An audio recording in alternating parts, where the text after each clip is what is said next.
are done with half of the semester. So I went ahead and hid week 8. And week 7, I will move the module to the bottom. And always remember, if you ever need to refer back to the older content, you can always scroll down all the way to the end of the page and unhide to see the content of those chapters. There's week 7, week 6, week 5, and on like that. Okay, so going back to the top, I actually want to take a second out and show you how to get to your midterm grades, just in case you haven't done it before. So you would log into ACES and then go into Student, Web Services, and then Student again, Student Records, and then midterm grades. This is also where you'll find your final grades and your transcript and your class schedule and all that stuff. So if you just click on midterm grades, of course I don't have anything, but you should have all your classes listed and the grade that you have for your midterm. But if just be sure to, if you see that your grade is lower than you wanted, be sure to go back. You can still go back and do some assignments, but now it's going to be crunch time because we only have half of the semester left. So be sure to catch up if you need to. Okay, so that was showing the how to check your midterm grades. And now we are on week 9, so that means we're starting the second half of the semester, and we are getting into some really cool stuff. We're actually going to be doing stuff, a little bit of stuff that has to do, that's very similar to computer programming. Specifically, we'll be looking at variables, which is basically a place in memory that you can save information. Like you can save your name in a variable to be reused over and over again, and then that variable can be changed every time you run it. But more information about that later. So let's go ahead and click start here. And just like we see every week, we'll be looking at the, just the overview and our outcomes, what we're going to be covering during the week. Also know that there's a lot of stuff that we're going to cover for Windows. So I'm thinking we probably won't even be able to cover everything for Windows today. So I might overlap with with Thursday. And there's not a lot of stuff for CentOS or Linux for this chapter. So I think it'll work out fine. So we're going to do a little bit more with command line environment. We've already been doing command line quite a bit, and we're still going to be doing a little bit of GUI, graphical user interface stuff as well. So let's go ahead and hit next. And the shell environment is basically like the command line environment, the CLI. I just want to throw in real quick that feel free to send me a chat if you have any questions or anything. Let me go ahead and reorganize my screen a bit. Okay. Okay, so the shell environment is basically the command line environment. And you have the command line environment in Windows, and you also have it in Linux, or CentOS is what we're looking at now, or at least the Linux or CentOS. And we're using Linux, or remember that Unix is what Linux is based off of, but Linux is generally the free version of it. And CentOS is a distribution or a version of Linux. So anyway, the command line interface is, the environment is in Windows and it's in CentOS or Linux, or at least this version of Linux. Then we also have something that I think we did look at it a little bit before for like a second, but Windows 10 has a PowerShell application, which is um, very similar to the command prompt, but it is a more advanced version, and it was created in Windows 10 to work with the Windows.NET framework, which again is just a more advanced uh, version of the command prompt. But still, you can use both, like just like we've been covering the command prompt.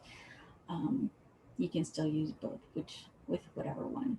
And what you'll see when we cover it, that it is more advanced, that you can do more stuff with it, but you can still use commands that you've used in the command prompt as well. Okay, so for CentOS or CentOS Linux, the shell that you use is called Bash, which stands for Born Again Shell, BASH. And it's the extension of the original Linux Born shell. Okay, so so at this point, and I think even before, I covered, well, why do we use command line when we can just use the GUI? We can just right click and create a folder, or right click and rename something, whatever the options are when you right click a certain folder or file. Well, these are the reasons why, but my reason would be that I'm always looking for faster ways of doing things. But to tell you the truth, I really don't use the command line too often. And and basically, I mean, if you think about it, typically you're only going to create one folder at a time. Like the assignment from last class, or last week, and you were supposed to, or was it even last week? It was the week before, where you just create folders. And you do that with Windows. You just right click a new folder, or you click the new folder button on top. But the assignment was to create many different folders and folders within those. But if you just use Notepad to create the commands to create the folders, it can all be done really quick, and you can use copy and paste. And actually, let me go ahead and share my entire screen so I can show you. Okay, so let's go ahead and open up Notepad. So when you were doing, let's just say, when you do a CD, or let's just say dir, and then CD to go to the documents folder, all these commands can be done all at once. And let me go ahead and open a command prompt already. So I just click start and type in CMD in the search and press enter, or you can click up here at the command prompt. Okay, let me get this out of the way. Okay, so typically you would just do, let me go ahead and put these down here. You could just do dir, and okay, so you show everything in the directory. And I have a folder called documents there. So then I would do CD and then documents. But I could actually mistype that when I'm typing it. So then it says, well, there's an error. But if you were to put commands in a notepad and you spell it right, or even more, you could even do it in Word and it checks the spelling for you. When you could actually just copy and then paste, and you could even use the commands or the keyboard shortcuts. So it had dir, so then it did dir, and then it has CD documents already there, and I can press enter. Or if I copied the enter from Notepad, I can just paste it. But and this time it didn't work because we're already in the documents folder right here. So if I were to do cd ... and actually I could run these commands over and over again by typing it all in Notepad here. So typing dir shows the directory, cd will go into the documents folder, and cd ... will take me out. So let me do a cd ... just so I can get out real quick. So now we're out of the documents folder. And let me go ahead and run all of these 3 commands. Okay, so I clicked in there and now I'm hitting Control V to paste. So notice how it did the dir right here. It did the dir, so then it showed the files and folders. Then it did cd documents, so it went into the documents. Then it typed in cd, but I didn't copy and enter, so it didn't press enter for me. So let me go ahead and press enter here, and now it's out. So if I add enter and then I copy all of that, it'll do all of them right away. Control V. Now it did the dir. It showed the files and folders. It went into the documents.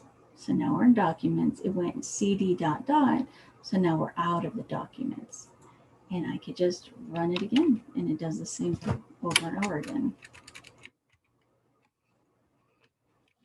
So now, oops, I copy, and then I paste, and it does all of those commands automatically.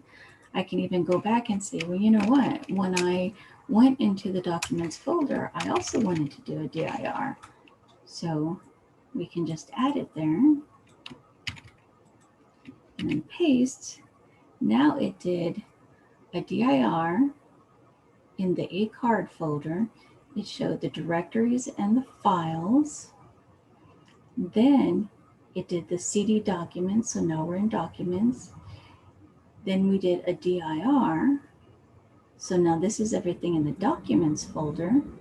Then we did cd ... and it took us out.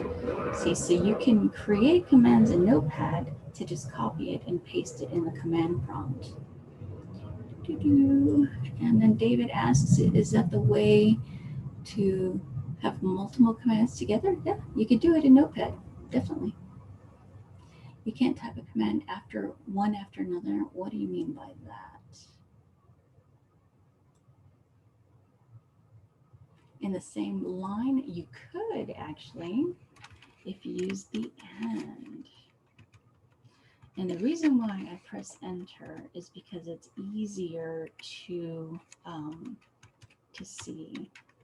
Of course, you know, if you're an expert and you know that everybody, you're welcome. If you know that everybody knows, you know, that you could just do this, and that's fine too. See, so I just copied and pasted all of this in one line. So yeah, that's pretty cool, and that's really good to know. But again, if you're, and you know, if this is just you doing it and you know what you're doing, that's fine. But if this is something that you're creating and other people are going to use it, you want to be sure that it's easy to read. Just like you would if you've ever taken a programming language, computer programming, it has to be easy to read for anybody else that might read it, so they can understand what you're trying to do. And then there's also different ways of doing comments in here too, but that's like that's in the future. I don't want to go too far. Okay, so going back to this whole thing, so it's a faster way to perform tasks. So creating those folders instead of doing right click, new folder, you know, 4 or 5 times and then going into that folder is just so much quicker to create folders in Notepad and then pasting in here, and then boom, it's all done quickly. And you can test that out. Very good to know. And that's what people do. And if it's something that you do frequently, well, then you will save this file and, just do it over and over again. Kind of just like at the beginning of the semester, we use some scripts to create files and folders. And do I even have that here? Oh yeah, I do have one of them here, or PS1 and then the SH. So if you look at those files, you can see, and let me see if I can do that real quick. Documents, make chapter, new save. And here is the script. And see how it's just hard to read if it's all on one line. And this is actually echo. This is in here. Yeah, it's just hard to read. Anyway, but this is one of the scripts, and and we'll see when I'm doing the lab that echo, you're typing text and you're putting it in file name 3. Notice that there's one angle bracket and then there's 2 angle brackets, and then we're using the cat command, but this is actually for the .sh, so that is for Linux. So if we do the PS, same thing, but this is for PowerShell. But anyway, more on that later. Okay, so that's it for that page. That's the first section of the chapter. Then the second section of the chapter is using the Windows 10 and CentOS 7 shells. So using those shells, there's it's interesting. It's not necessary. Well, there's a couple of things that aren't necessary, and that's covered later on. I kind of jumped ahead a bit. But actually, what I just did when illustrating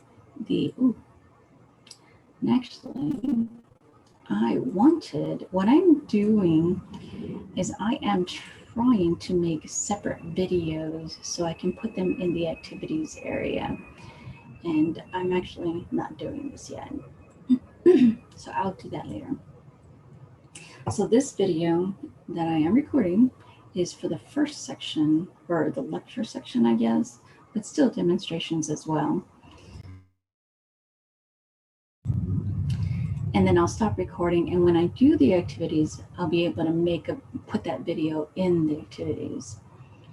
Okay, anyway, so the second section is about using the shells, and you can use shortcut keys. And when I was demonstrating here, I was copying and pasting. I was using the control keys or the shortcut keys on the keyboard. And I actually wanted to show you real quick. And you can actually do shortcut keys. You can do search for shortcut keys. And basically what that means is I'm just going to do an image of a keyboard.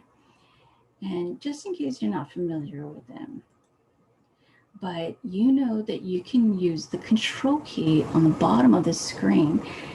You hold down control and you do the C, that is to copy something that's highlighted. So the step is that when you're using Notepad,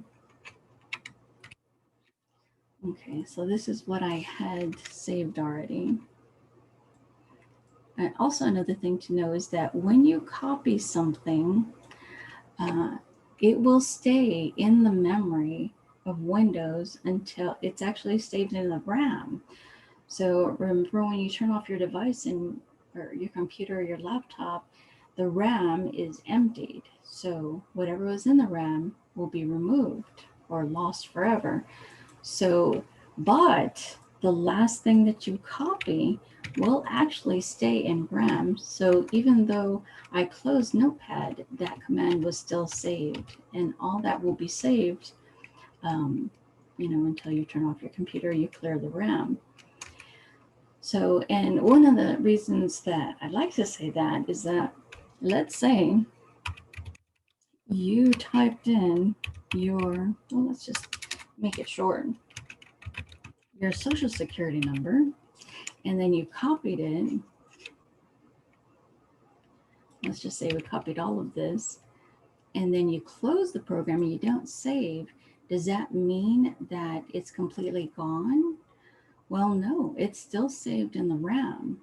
So your social security number is still saved in the RAM. And if somebody had access, or let's say you're sharing a computer or even like a public computer and the computer stays on all the time and you just copied your social security number, well, somebody can just paste what you copied and now they have your social.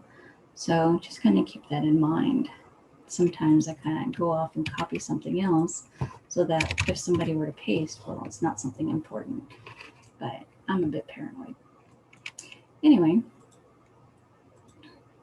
so going back to this keyboard here, when you use Control, you hold it down and you tap the C, it copies anything that you copied or that you have highlighted, sorry. So if I have this highlighted, I do Control C, it copies it. So now I can just paste it as many times. And notice that it didn't go to the next line. Why? Because I didn't copy the enter afterward. So now, if I do Control V, it actually goes in the next line. Highlight this, Control C, and now we're pasting. Very helpful. I use that a lot. Oh, and right now it just disappeared because I did a Control Z is undo, and Control Y is redo. So if I do Control Y, or if I do Control Z, it undoes that I cut that out, and then Control Y does it again. So let's just, oh, and then Control X, and notice how most of these are all on the bottom here. Undo, cut, copy, paste, and then Y is to redo.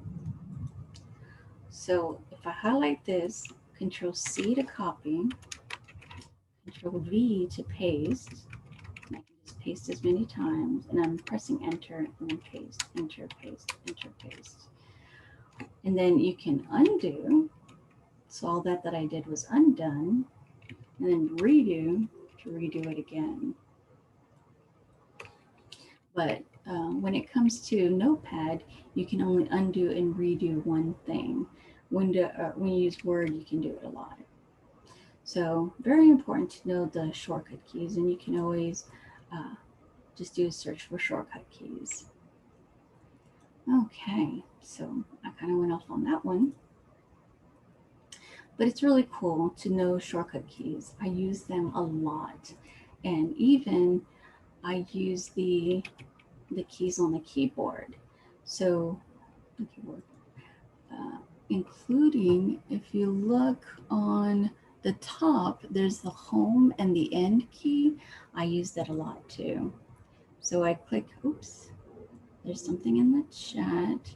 When 10 do you have to clear? You have to clear the clipboard for deleting and copying RAM. Oh, yes. Yeah. So I wouldn't clear the clipboard. Well, yeah, that's a good question because the way to be completely safe to make sure that whatever you've copied is not saved in the memory, because just like I said, in Windows, it saves a whole list of things that you've done. So I type this, enter, this, and then enter, this, and then enter. Now, if I do undo, it just does, it undoes quite a few things, not like Notepad. And then you can redo a bunch of things.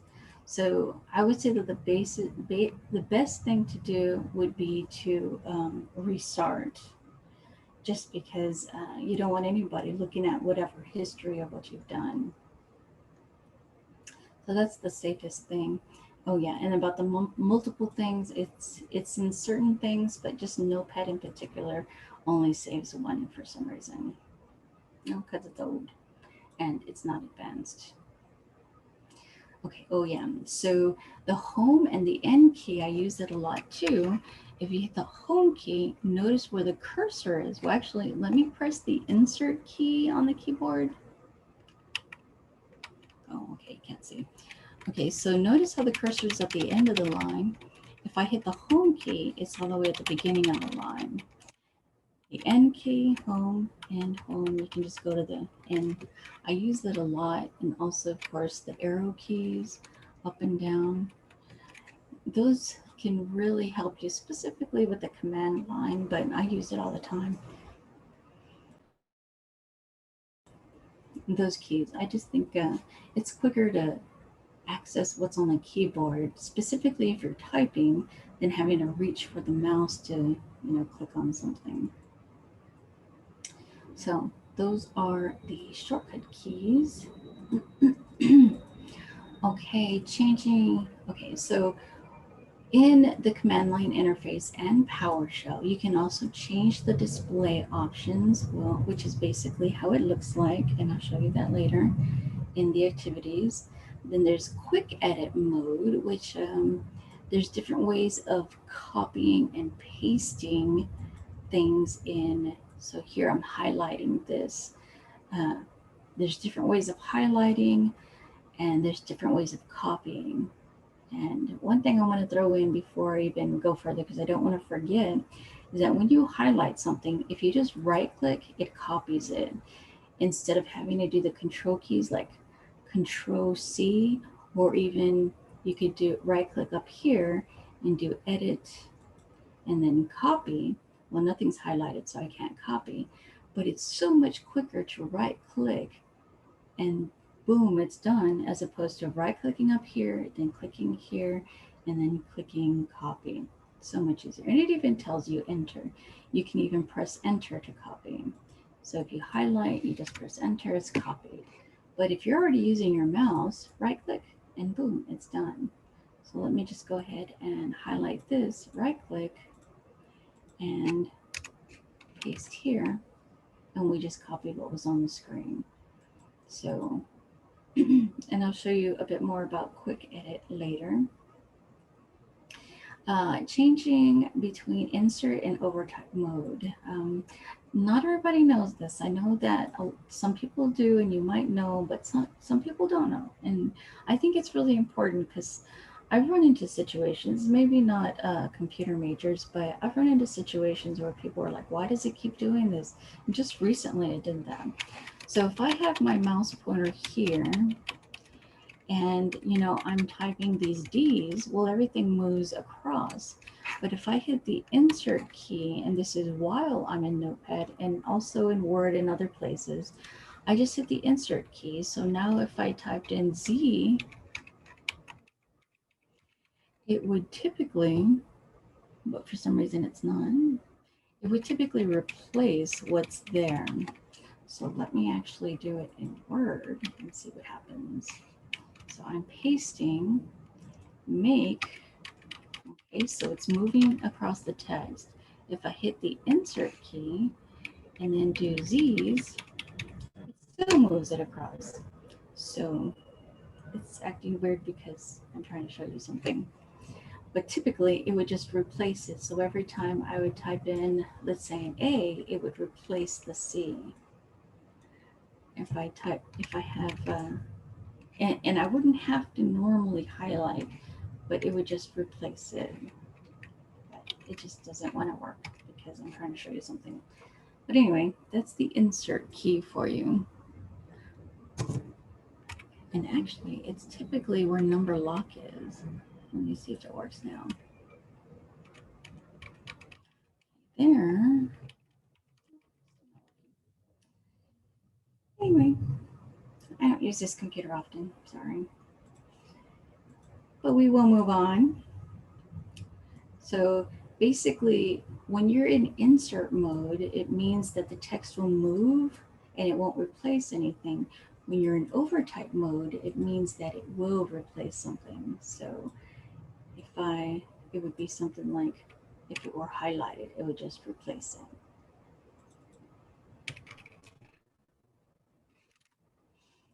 Okay, so let's move on. Permanently changing the defaults in the command prompt and PowerShell. Defaults means that it's something that's already there. So a lot of times when you're changing different settings, there is a default because it's something that would typically be there. Kind of similar to when you're signing into something. Uh, this is generally my default because it's what I typically use, but then you can always change it to something else. But that is my default login. So it's just something that's regularly what is being used. That's the default. And we'll look at that later too. Okay, we have 9 minutes to break. Please remind me if I go too far. Okay, so go ahead and skip that part. The Windows 10 shells, which is PowerShell, or well, the two shells is Command Prompt and PowerShell. You can mark things, copy and scroll, just like I've been doing here. I'm marking things, and you can right click to copy or use the shortcuts, and then of course you can paste. Let's see, you can actually right click up here, hit edit, and then paste, and it just pasted everything. And of course it doesn't understand because it wasn't really commands that I copied. Okay, and you know, just like I mentioned earlier, you can use the shortcut keys, or you can also just right click on the title bar and then edit and then use any one of these. And that is pretty much, very good, yes. CLS clears, good job. And also remember to, and I forgot to mention, put this in the list for today, but always remember that, you know, if you have something on your screen and you just want the prompt back, always remember to do Control C. It gives you your prompt. And if you do CLS, clears the screen. Thanks, David. Very important to remember. You know, if you have all that junk there and it's confusing, remember the CLS. Good job. Okay. Yeah, definitely. Very useful. Okay. So let's see. You can also, within the two shells, you can find, and actually this is something that we've already covered, finding things. I believe I covered history a little bit too, which is basically just showing what you've already typed. And that's all the random stuff. And here's the stuff I typed earlier. And I'm just doing the up arrow. Then you can do the down arrow to go back. So you can scroll through commands that you've typed in previously. So that's really helpful.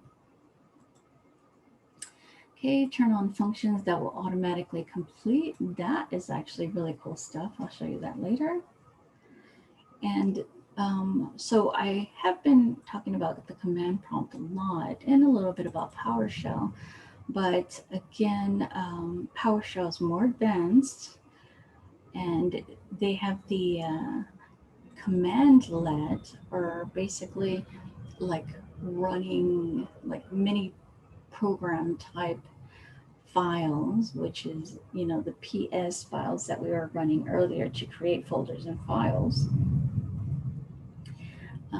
So just know that it's called commandlet. And then we'll also be covering variables. And I mentioned that earlier, but I probably wasn't recording at the time. But variables are really cool because you can create a variable that holds information to be used over and over again. Like let's say, like let's say you're writing a program and you're asking the user what their name is. So they type it in, it's stored in a variable, and then you can use that variable over and over again if you wanted to say their name, Like maybe you're writing a letter and you just use that variable. And actually, when you're creating letters in Microsoft Word, they use variables with the address list if you're like having like a mailing list. So variables are used quite a bit, and you can even, there's some that are already created, and then there's some custom that you can create yourself. So if there's something that you use frequently but it's not already there, you can name your own. So cool stuff. Okay, and the CentOS shell, it has, they use the bash shell. So remember that. And you can do a lot of things, copy and paste. Oh, and you can change the window size too. You can also just know that you can change it, just like, dragging like normal, but then you can also change it so that it will automatically be the size you want. And I'll show you that in a little bit. And that's the CentOS shell, and it's also in the command prompt in PowerShell. And they also have variables. You can run, and you can run multiple terminal windows sessions at the same time. So this is considered a terminal window, but you can also do that with Windows as well. So now I have two terminal windows for whatever reason you wanted two of them. Okay, and then you can look through the history, then of course the variables and custom variables. Okay, 3 minutes to break. So we'll look at this page about accessing help. And fortunately, it comes with help. The command prompt, PowerShell, and Linux, they all have ways of getting to help. So you can just, if you're in the shell and you just type in help, well, here's a list of all the things you can get help with. You can also just get help. And if you look at this, you can say, okay, well, these are the commands I have. Well, you know what? I just want help with the xcopy command. So you can actually type in, let's just do an xcopy, and then /question. And now it gives you help. And of course, you can scroll up. This is the help for the xcopy. And then it shows you all your different options and then what those options mean. So you can just start off with help and then get more specific later on. In PowerShell, it's get help, and then this is what you're going to get help with. Notice how the commands are longer. And then you can start with a hyphen to get more specific information or additional information. So those are the ways to get help, pretty important. And when you're using CentOS, Linux, you can use the man option, which represents manual. And when you do man, and then this is a command, grep, you do man and then grep, and then you'll get a list of information like the name of the command, a summary, a description, a list of the options, just like we saw in the command prompt and other things like that. And we will see that later. And it is 10:44, so I'm going to go ahead and stop at this screen, and we will take our break, and we will be back at 11. Okay, so I'm going to go ahead and pause and mute, and we'll be back soon.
Okay, we are back.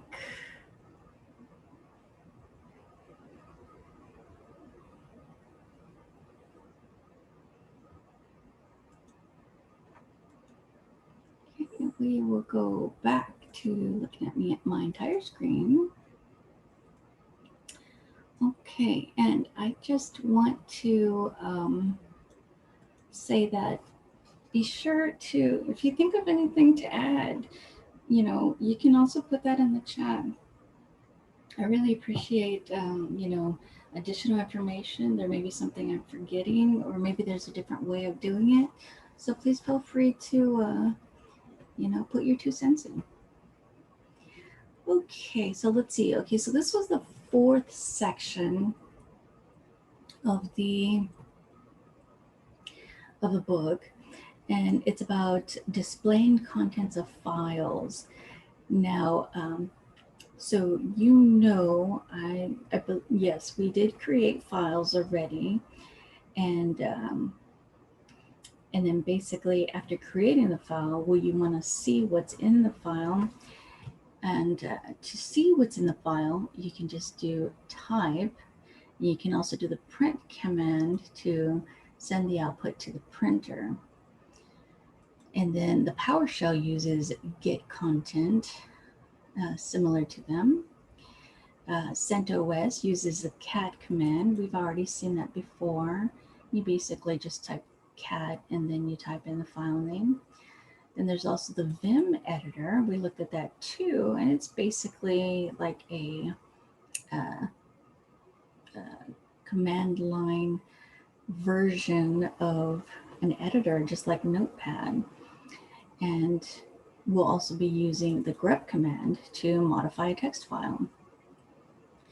But I will be showing you the cat file next time, and we'll be looking at these, later on today or next time as well.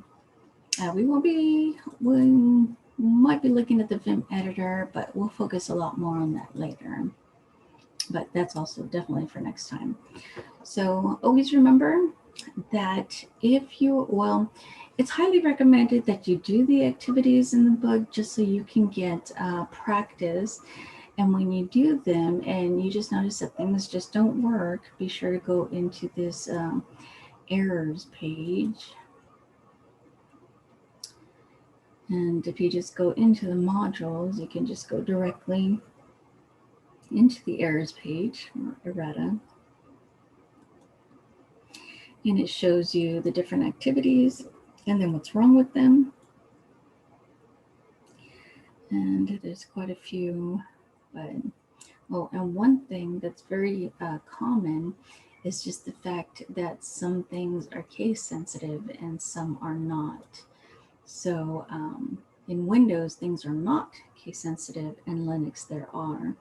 And so what does case sensitive mean in the first place? Or as a side note, well, if you have something called documents, like it is up on top here, documents, if it's case sensitive, if you type in documents or documents, where the case, is it uppercase or lowercase? If the case is not exactly the same, like all caps, then these are 3 completely different words or commands. So that's when it's case sensitive. It has to be the exact same uppercase or lowercase. When it's not case sensitive, all of these mean exactly the same thing. So just keep that in mind.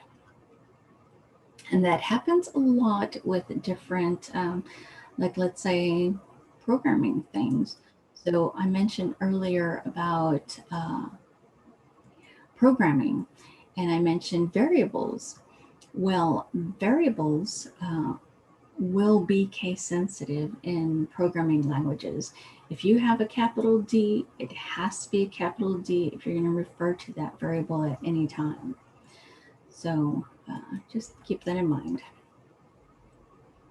Okay, so here are the assignment summaries, and I'm just going to go ahead and get started. we're going to look at customizing the command prompt, PowerShell, looking at the edit menu. Of course, next time we're going to be doing the Linux, which is the terminal menu, the same thing, the shell, but it's in Linux. And we're going to look at the history, file name, and directory completion, which is cool because that means you don't have to type the whole thing. It kind of finishes, it assumes what you want and finishes it for you as long as it has enough information. And we'll be looking at the commandlets next, well, yeah, in PowerShell. Again, variables, filters, the help, man pages, which is really the help in Linux, displaying the contents of files, listen and viewing, displaying the contents again, but in Linux, and displaying the contents again. Okay, so let's go ahead and get started. And what I've done, and well, let me just quickly show you the assignment, just so you can see that what we're doing is what's really going to help you with the assignment. And basically the assignment's going to be just where you are practicing the execution of each command. So, you know, you just create a folder, you just do CD, and this is that completion, automatic completion for you, how to create 5 files using the echo command. Now, some of them, like creating a folder, is from a previous chapter. So you might need to go into that previous chapter if you don't know the command. So just be sure to do that. Remember, you can always look into the index at the back of the book and search for, you know, commands. Okay, so what I have done, I'm going to move my screen to the side here because I have created a page called Win 10 Commands and Agenda. So if you go into the modules, you see there's a page here called Win 10 Commands and Agenda. So it has commands. Last time, let me go back. Last time I had just a page called Commands, and I just had a table that said, here are the commands, this is what it does. But this time I wanted to actually use it to go by what we're going to be doing with the activities. So not only does it have some commands, it has, you know, just things in Windows you can do as well. And I put this message here because I want to create different videos for these different activities. So you'll know, okay, so there are things that you're going to be doing in Windows. So, you know, you just click on things, but then there are some things where you do something and then I explain what to do with it, or maybe not this one, but when it comes to commands, I explain. So these are the commands and this is what it does. This is a command, this is what it does. So let's go ahead and go through those. And I'm going to stop recording. And